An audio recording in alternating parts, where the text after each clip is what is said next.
Welcome to another session of Sitting with Dr. Lob-EZ. I am your humble host, Donnie Lee.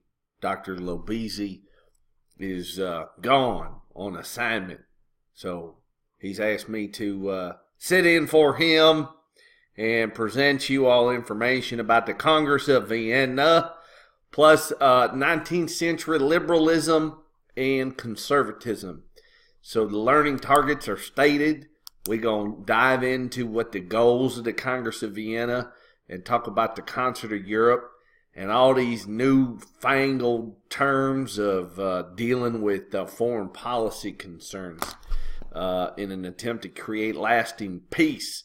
Then we's also going to talk about two of the isms, conservatism and liberalism, and why y'all should care about them. Okay? All right. Now, so, where we want to start our journey is discussing the fall of Napoleon. Okay? And so, for all you 8p Euro babies out there, the fall of Napoleon and the completion of the Congress of Vienna marks the beginning of period 3. Remember, there's 4 periods, so this is the beginning of the 3rd period. So that means we're 50% done, and I don't know what the correct ratio would be. I think it's something like 1/3 or something. But anyway, math ain't my specialty. You all know why? Because that's the devil. All right, we don't discuss mathematics. And we don't discuss the other of the voodoo arts, and that's chemistry, because they's evil. All right? So we steer clear of that kind of hocus pocus. All right, so anyway, we're going to talk about the beginning of period 3, and that's the Congress of Vienna. And the purpose of the Congress of Vienna was an attempt to try to restore lasting peace and order to the continent of Europe following the Napoleonic Wars. Okay, and so all these fellers got together from the coalition that had defeated the Quadruple Alliance. That'd be Russia, Prussia. Remember, Prussia, they's just Polish Russians. So you got Russia, Prussia, Austria, and GB. I think that means England. But anyway, they all got together after they defeated Napoleon at Waterloo. And whilst, like that fancy Middle English term, whilst they was meeting, Napoleon came back to power for, there goes that math again, 100 days. But anyway, we don't do no math computation, so it's okay to say numbers. You won't get like cursed or anything like that. They don't put the voodoo root on you. It's only when you try to multiply or something like that, do some algebraic, math stuff. Okay, so the 100-day period meant that the Congress of Vienna had to cease or adjourn their proceedings so that they could reassemble their armies and go out onto the battlefield and defeat Napoleon once again. So we're going to talk about kind of like both periods, all right? But what we want to look at is the size, because it's important to look at what France looked like prior to the Congress of Vienna, because although they not going to get punished too harshly, okay, they are going to get some of their territory taken from them, okay? So we're going to look specifically, this is the Grand Empire, okay? So we're going to look at the French Empire specifically. All right, now going all the way back to Louis XIV, he thought that the natural eastern borders of France should be the Rhine River, and that's right there, okay? But that is in the, that was inside the HRE, the Holy Roman Empire, y'all. So they're going to have to lose some of that territory. And then this up here, this is the what they call them Low countries. So they're going to lose that as well. And then down here in the south is Italy, and they're going to lose some of that territory as well. Okay. So anywho, the purpose of the Congress, or excuse me, the Congress of Vienna was to address 3 issues. Okay. And this is how they, I guess, decided they were going to create lasting peace in Europe. And the 3 issues were legitimacy, containment, and balance of power. So containment has to do with containing France and creating defensive bulwarks, defensive buffer zones around France. Okay, but they were very careful not to punish them too harshly, just for the sins of one man. Okay, and I might make mention of the fact that 100 years later, at the Treaty of Versailles, they decide that they're going to punish Germany very harshly, which wasn't very wise, because most historians will agree that it was in large part due to the sense of bitterness of the Germanic people, not to mention the economic ruin that the Treaty of Versailles visited upon that country, that led to the rise of one Adolf Hitler. So if we back up and understand that the wisdom of the men who met at the Congress of Vienna was such that they did not want to punish France harshly, because that might create a legacy of bitterness and revenge. Oh, no, the French word is revanche. Okay, and they wanted to prevent that. So anyway, we're going to talk about... So they called into this session down in Vienna, all the heads of state and foreign ministers, and they tried to recreate an orderly continent of Europe. But you have to understand that prior to Napoleon was the French Revolution, and what that did was let loose one of the isms of liberalism. This desire among many people that they didn't want to be governed over by no nobles nor royal powers that only gained their authority by birthright. There was this growing sentiment that sovereignty came from the will of the people. And so they're going to try to undo or tamp down those types of sentiments, and it's going to be difficult. They're going to have some temporary success, but long term, the roots of liberty have grown rather deep. Okay, so one of the things, though, that these members of the Congress of Vienna, these were all privileged people. Okay, they were what we would consider the old regime. Okay, the ancient regime that existed, and these are the privileged folks. Okay, so they've got a vested interest in maintaining the status quo, y'all. And the status quo is when you don't rock the boat. Don't rock the boat, baby, because y'all gonna flip over and get wet. All right, and they wanted to try to avoid that, and so these people who were the privileged landed aristocracy and nobility and royalty, they's all in this together. They want to restore that, and so these people are what we refer to as conservatives, not 19th century conservatives, not what we would consider modern conservatives, because it's a little bit different. All right. So anyway, we know that liberalism and then something called nationalism is going to cause this this rationale, okay, to fail. It's kind of wrong-headed, okay. They're trying to the world is a changing, and they is trying to prevent it and box it in and prevent it. But it's just you can't stop it. You just can't stop it.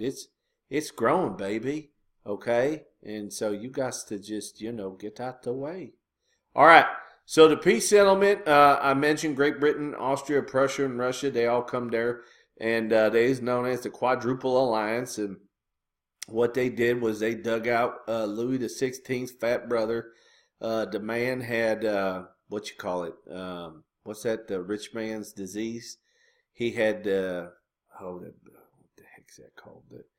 When the joints get all painful because they get filled up with uric acid. Oh, what the heck? It'll come to me, but I can't think of it right now. But they wheeled him out almost quite literally because he couldn't walk too good. Oh, he had the gout. That's what it was. But anyway, he came and they restored him for the sake of legitimacy. And so they had to do that all throughout Europe. Try to find all the rightful sovereigns, monarchs that existed across Europe that Napoleon had toppled. Remember, he had placed lots of his his family members on the throne. All right, so right here is a picture of this fella here. His name is Clemens von Metternich. Clemens von Metternich is the foreign minister to Austria. You like that? That's German. Und he was also a leading conservative for the time, okay? So he was sort of like, remember that feller Thomas Hobbes, who did not necessarily have a very promising outlook of people. He was rather pessimistic. He, too, had a pessimistic outlook for people, all right? And so he wanted those that were knowledgeable and those who had traditionally run things to be in charge.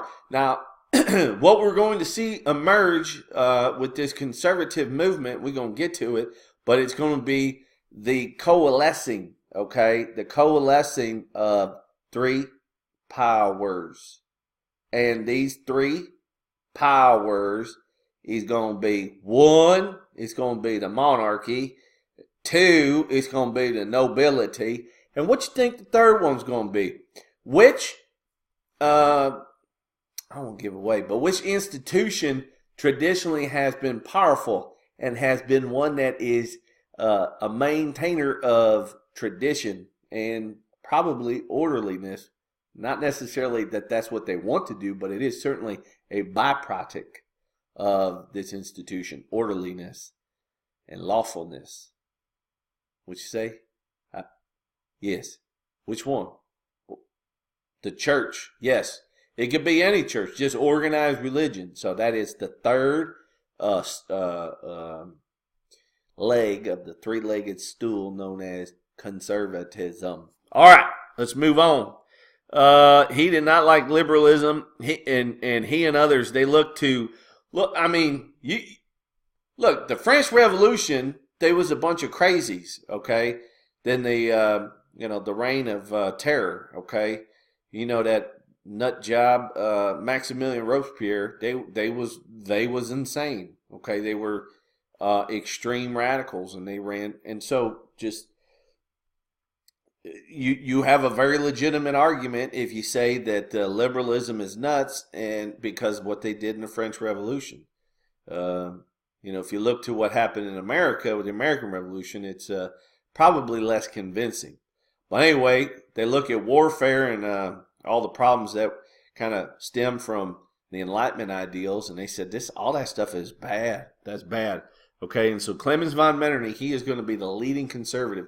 And he is what we would consider a very reactionary conservative. So he don't want any change at all, okay? And he's going to fight very hard to tamp down any attempts for people to bring about change, okay? Any threat to the old status quo, he's going to fight very hard for, all right? And so not all conservatives are like him. He calls for a very authoritarian government to monitor people. So you got to have censorship, and you got to have spies and informants, and you got to have secret police and political prisons and all that kind of stuff, because it's not. Okay. Anyway, where we at?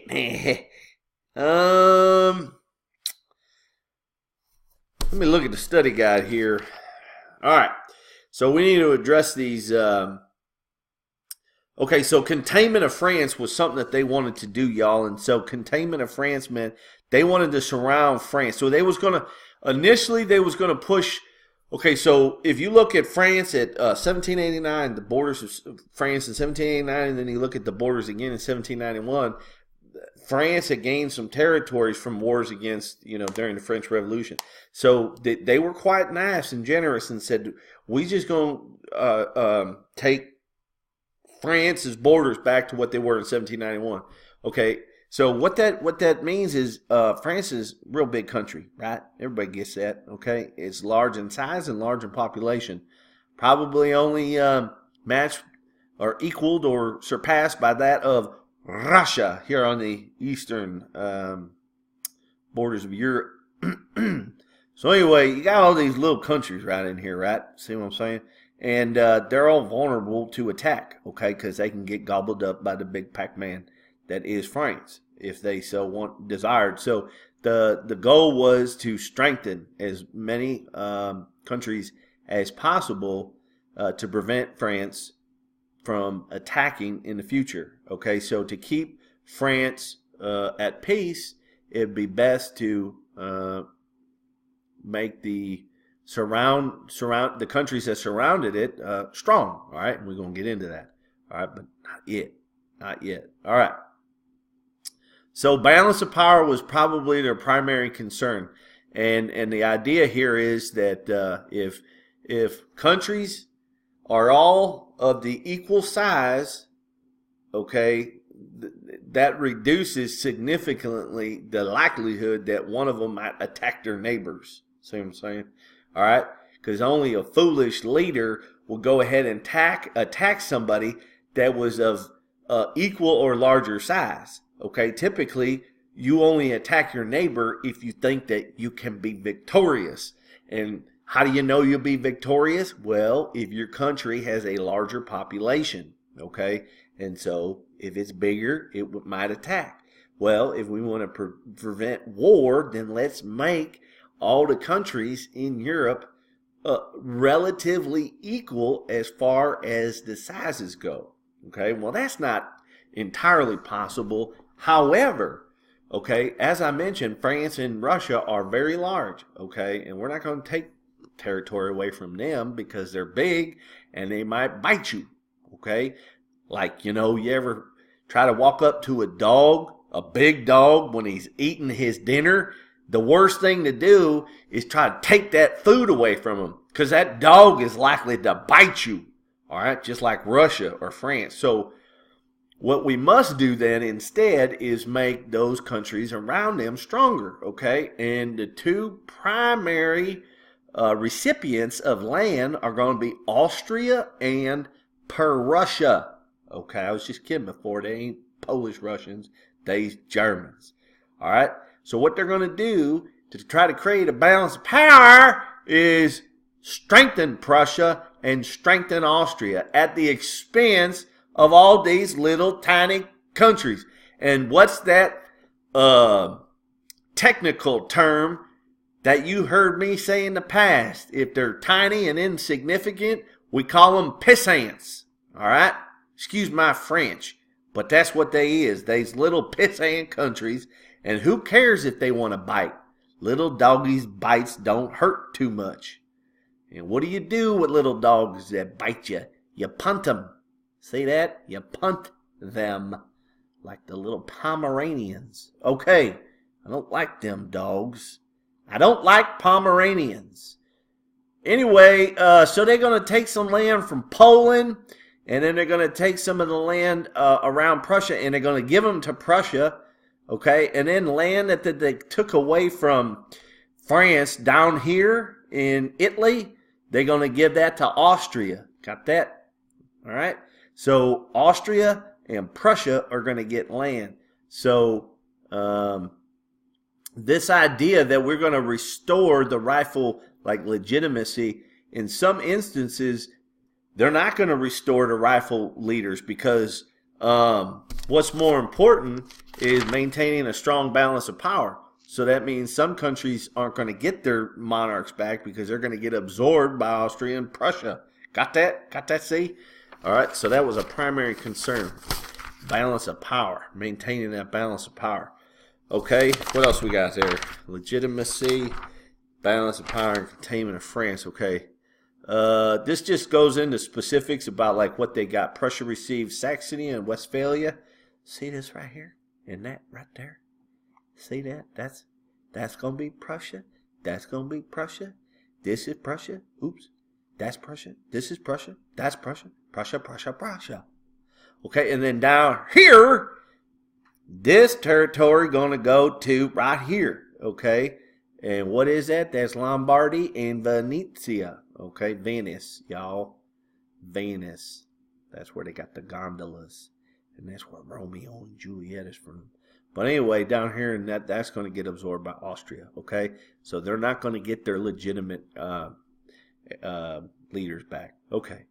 So I said that France was not significantly punished, but for the purpose of containing France, the big thing is to make those countries stronger. Okay, so we see that with balance of power is with Prussia and Austria getting land, but the formation of the Germanic Confederation was the way that they's going to box France in, okay? So at one time this was the HRE. It ain't the HRE no more. What happened to the HRE? Well, Napoleon killed it, right? Remember when he created the Confederation of the Rhine? Well, now you got the Germanic Confederation, and what that is a defensive alliance of 38 Germanic states, including Austria and Prussia. And the purpose of this defensive alliance is just that. If in the event of them being attacked, they will come to each other's aids.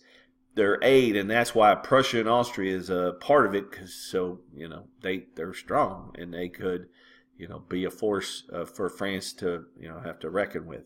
Okay, but by creating this Germanic Confederation, that is designed to contain France. The other thing that they're going to do is they're going to enlarge the Netherlands or the Dutch Republic and Belgium. They're going to merge those two and create the Netherlands. Okay, got that? Two small countries, and they're going to they was once the Spanish Netherlands and the Austrian Netherlands. Now they're going to be an independent country. But remember way back when who is it? Philip II, Philip the Deuce of Spain. He was fighting against them, and they joined forces, but only temporarily because the Dutch were Calvinistic, and then the Belgians were Catholic, and the Belgians spoke French, and the Dutch spoke a Germanic language, and their cultures just didn't mix. But they're putting them two together, and we're going to see if it's going to work. All right, the answer is no, it won't work. It won't last. That marriage is doomed to fail. That marriage is doomed to fail. I'm thirsty. It's time for a refreshment. That's Coke Zero, y'all. My favorite. That's the nectar of the gods. Okay. We got it. That's all I want to say about that. Okay, so what happened was Napoleon escaped his island exile, and he came back, and so because the people of France didn't turn him over to the coalition, instead he was they supported his return to power, and they joined the military, and they, as I said, they had to adjourn the Congress of Vienna to go out on the battlefield and deal with him once again. What this did was this meant that once they reconvene, they're going to be a little irritated. They're going to be a little agitated, and their live and let live sensibilities are not going to be quite as strong, and they're going to be a little more interested in punishing the population of France than they were before, because he was an outlaw and he shouldn't have been allowed to come back, and so they're going to be a little ticked off if you know what I'm saying there. Okay, so he gets defeated ultimately, and now they're going to punish him. All right, and so they're going to have an indemnity that they's going to have to pay. All right, 700 million francs. Okay, and that France is going to be occupied by foreign troops. Okay, and what comes out of this though is something that's sort of interesting. Is the Tsar Alexander I of Russia proposes a holy alliance. All right, so that and this is going to give birth to collective security. Okay, the Brits, interestingly enough, did not support this, and I'll talk about that in just a moment. Okay, so this is where we get the Concert of Europe. So the Concert of Europe is sort of like the predecessor of what we got today with the United Nations, and before it, the League of Nations. Although it's not an official organization, it is the 4 countries: Russia, Prussia, Austria, well, I guess Great Britain. They's gonna go ahead and join, but they're not interested in intervening, like attacking another country. I'll talk about that in just a moment. But anyway, they're part of it, and then once France is back in the bosom and in the good graces after they pay off their war indemnity, it becomes known as the Quintuple Alliance. And so the goal of them is to maintain peace, prevent war from breaking out, and also prevent internal revolution, just like we had in the French Revolution. All right, so they got to prevent war and prevent revolutions. That's going to be the big thing. Okay. Now the Brits are okay with prevent war, but they don't like the idea of prevent revolution, because that means that you're going to have to allow, if there's a revolution going on, right, in a country, and let's say that the monarchy is getting a little wobbly, it's getting a little weak, and there's a danger that it's going to get toppled, right? And chaos is going to spread, and that chaos is likely to spread to other countries, and that's what they want to prevent. So to prevent that from happening, what will happen then is that other countries, the alliance, the quadruple, or quintuple alliance, Concert of Europe, will get together and they will send troops in. That's called the principle of intervention, and they will put down the revolution and then protect and restore, the monarch. The Brits didn't like that because they didn't have a very strong standing army, and people have tried to invade them in the past, and they're sort of sensitive about that. All right, so they're not interested. They don't want people. They don't want to do that to anybody else because they don't want people coming over and doing that to them. All right, that's something that's always been a big issue with the English, is they don't want to get invaded. All right, so anyway, that's kind of the rationale, the logic behind that. So they're down with preventing war, but not principle of intervention. All right, so anyway, the collective security is the prevention of war. So if you got 2 countries going at it, or one of the countries is an aggressor, the Concert of Europe will come to apply pressure, and if military force is necessary, then they'll use it. Okay, so there's some examples of how they did both, and they would meet from time to time, just whatever really the instances, or a state of emergency would dictate that they would come together and meet. But this Concert of Europe is going to last for a good long while, until the Crimean War, which is in the 1850s. So it's going to last about 40 years. All right. So anyway, this is born, Concert of Europe, principle of intervention and collective security. Okay. So one thing I want to talk about is what comes out of this is conservatism. All right. And so the conservatives are those people who, as I said, the 3-legged stool, that's the privileged, the old privileged ancient regime. They're people who want to maintain status quo, obviously for self-serving reasons, but also because, the examples of too much radical change creates violence, and that violence is no good for anybody.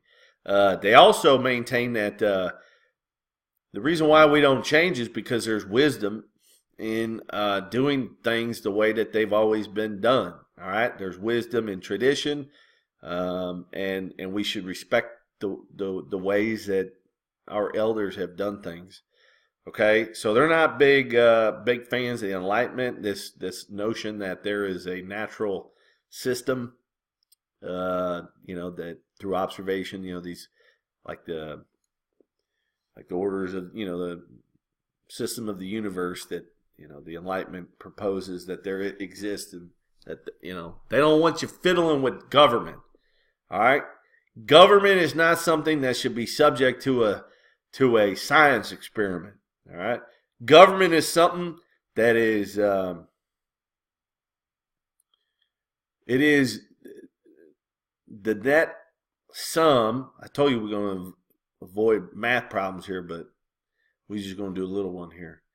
So government is the result of, or the net sum of, hundreds of years of experience. And that hundreds of years of experience have resulted in the types of government that we have. And you can't do a scientific experiment based on observation because you don't have enough time to see all the different situations that might occur that are going to lead you. It's impossible to observe what the best form of government is in one's lifetime. Okay, and so what they're trying to say is we cannot throw out tradition. We can't throw the baby out with the bathwater because we find that the system is in need of reform. Okay, and there are those who say reform is possible without destroying what has been created, and that would be Edmund Burke, and we'll get to him in just a moment. But some conservatives said that reform is possible through slow change.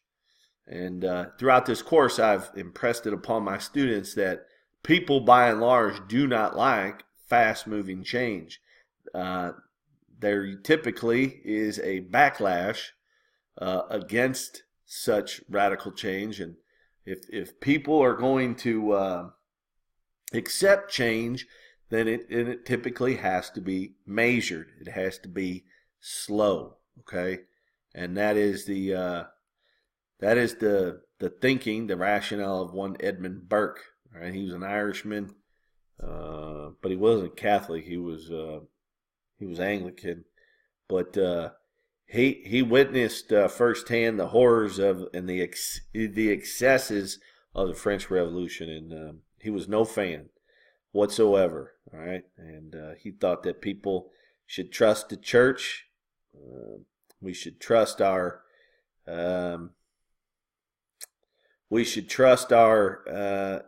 traditional and natural superiors. And the example I use with my students is one of the government is not something that you want to experiment with. Neither is raising children, especially infants. When a baby is born, the mother, and I would speculate that it would be the same with the father too, that you are resistant or unwilling to do things differently than your parents or grandparents have done. That if the child is sick or up all night or somehow, just doing something out of the ordinary, you're going to rely on the wisdom of your parents and your grandparents. You're not going to go out and try some newfangled approach. You're going to be less inclined to do that because obviously you have a precious cargo and you don't want to do anything that's going to result in something terrible happening. All right, and so that typically is like the thinking of conservatives, especially when it comes to messing with government or the social order. Okay, that the ramifications are pretty dangerous. Okay. But again, Edmund Burke, he proposed slow change, but not rapidly. And then let's get into, I don't know why it keeps doing that. Jumps ahead to, all right, liberalism is the opposite, all right? And we're going to encounter some other isms. They're going to encounter some nationalism and some romanticism. And, you know, there's going to be all kinds of instances where you could be more than one ism. You can be a liberal and a romantic. You can be a conservative and a romantic. You can be a liberal and a nationalist. But one thing you can't be is you can't be a liberal conservative. All right, that's like water and or oil and vinegar. They just don't mix. All right. Snakes and lizards.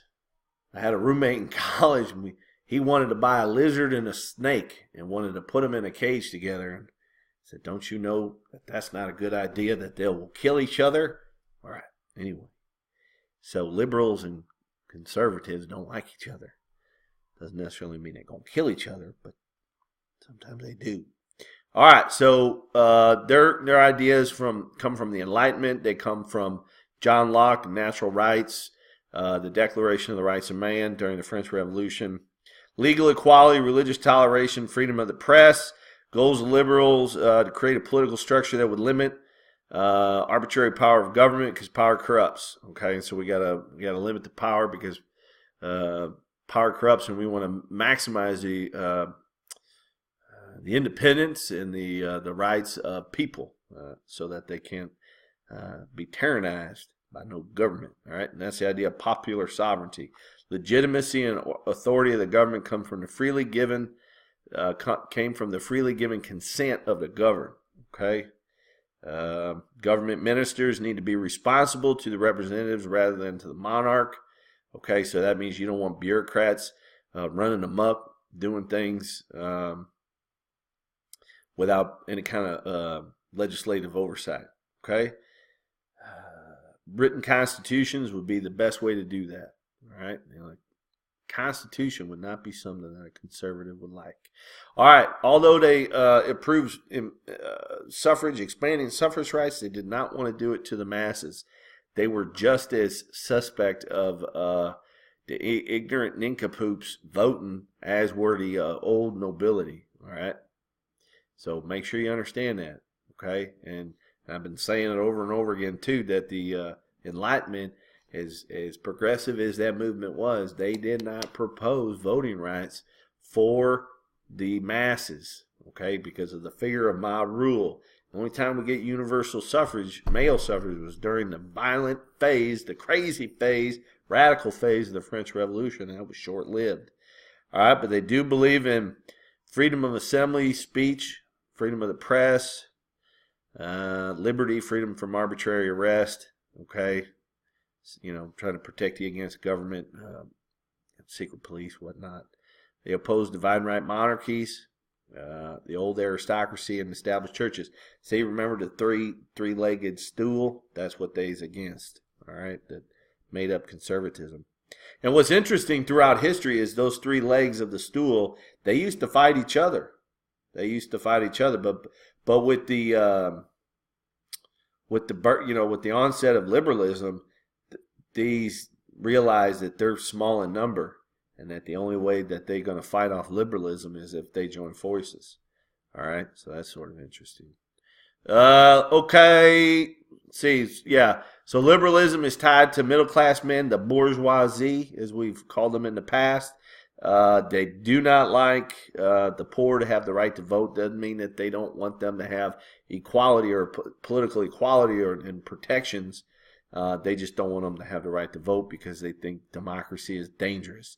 Then you get the tyranny of the minority, all right? Mob rule, that kind of stuff, okay? And they also, so modern day liberals, though, and this is what we need to understand that is different. Modern day liberals today want government, large government, to promote egalitarianism, to promote equality, economic and political, social justice. The only way that we're going to do that is if we have more and more government. The liberals back then, they could not be more different or more opposed to that. Okay, so a liberal believed in limited government. So a 19th century liberal believed in very limited government. And conversely, conservatives agreed more than not in authoritarian government. Got that. So things kind of all flipped all of a sudden. Now, when we compare those two today, and we look at modern liberalism and modern conservatism. See, Adam Smith, yeah. So laissez-faire, that's economic liberalism. You all familiar with Adam Smith? I don't need to really talk too much about that. All right. The guy I want to talk about is John Stuart Mill, English philosopher. He and Edmund Burke, two guys that they're from Great Britain, but they're on opposite sides of this issue. Okay, John Stuart Mill. We're going to talk about him again when we get into the next part of this video. But for right now, he is a liberal. Okay, and he believes in the absolute freedom of the individual. Okay, the absolute freedom of the individual to protect against that. Those rights have to be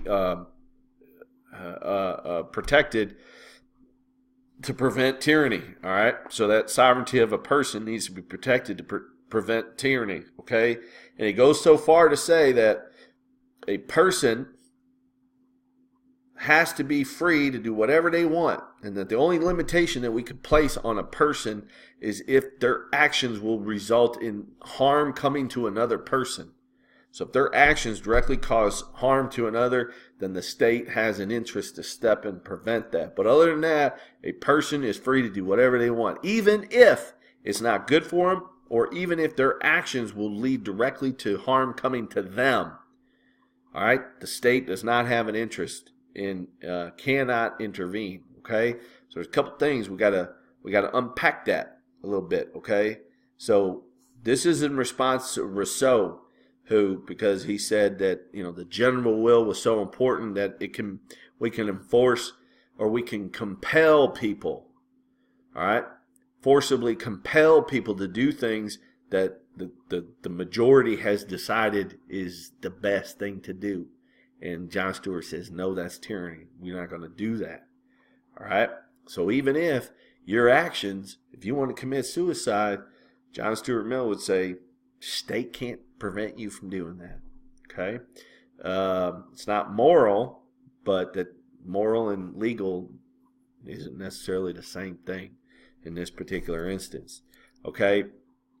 But if we take his philosophy and kind of take it to its nth, logical conclusion, it does open the door for a lot of people having the freedom to break social mores, or to go against social constructs about like what's acceptable as far as behavior goes. And that's not what John Stuart Mill intended. He wasn't saying that people should have the freedom to do whatever they want. Okay, so he wasn't like a 19th century hippie who was talking about everybody needs to have the right to go out and have sex, and the sexy Timus, and smoking the pot and doing all kinds of crazy stuff like that. No, that's not what he meant. He was just trying to protect against a tyrannical government. But there are a lot of people today that quote John Stuart Mill for exactly that. I should be able to do whatever I want with my body. I should be able to do whatever I want as long as I'm not hurting somebody else. That's not really what John Stuart had to say or meant by it. Okay? Last thing I want to talk about is the difference between liberalism and so you got liberalism in England and in France, and then you got liberalism everywhere else. Liberalism everywhere else, like in the Germanic states and in Eastern Europe, really isn't liberalism at all, because the tradition for strong rulers and the presence of the middle class is so small in Central and Eastern Europe that liberalism really doesn't exist. Okay, liberalism, if anything, is nationalism. All right, I know that probably don't make any sense to you right now, but we will talk about it. All right, we will talk about it shortly. All right, in the next video. But that's going to do it for Congress of Vienna, Conservatism and Liberalism. All right, thank you. Have a good night.